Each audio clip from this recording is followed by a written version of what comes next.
Agricultural inspectors. Career, salary, and education information.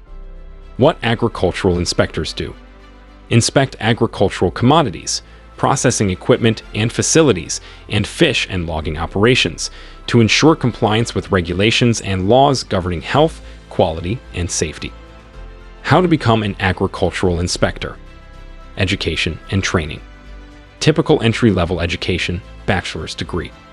Work experience in a related occupation: none. Typical on-the-job training, moderate term on-the-job training. Agricultural inspector salaries. 2014 employment, $14,200. May 2015 median annual wage, $43,380. Job outlook for agricultural inspectors. Projected employment change, 2014-24. Number of new jobs, -100. Growth rate: 1%, little or no change. Job skills. Knowledge of regulatory standards, attention to detail, good reading, writing, and communication skills. Thanks for watching.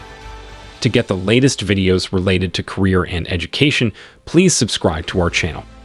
If you like this video, kindly share this with your friends and family. Don't forget to hit the like button.